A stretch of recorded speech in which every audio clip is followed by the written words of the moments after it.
Most importantly, we'd like to have citizens not call 911 to try to get information on the outage. What happens there is that it jams up the lines and legitimate calls can't get through.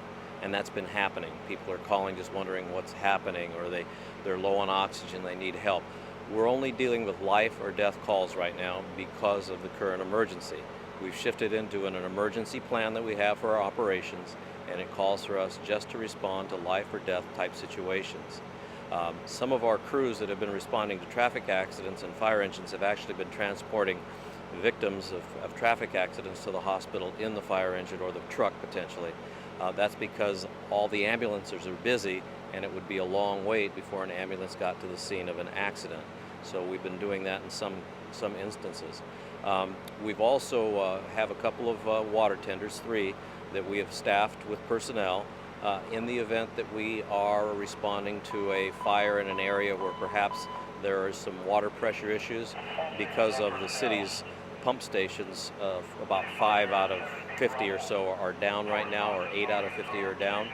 And so we want to make sure that we have adequate water given a fire emergency. We also are not responding to any ringing fire alarms at businesses or homes unless we have definitive information that there's smoke or fire at those incidents.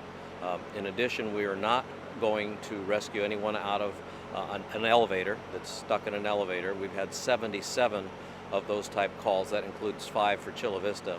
I think it was 5. Let's see. No, we've had a total of 77 total. That includes 7 in Chula Vista. But in the city of San Diego, we had 70 instances of people stuck in elevators. And unless it was a medical emergency, in which cases it was not, we did not respond to get them out. We just have to keep our crews responding to those life or death type situations of people that are reporting cardiac arrests and those types of situations. So we've limited our ability to go to actually get somebody out of an elevator. We're starting to get crews to those elevators right now. People have been in elevators perhaps up to 2 hours at this point in time.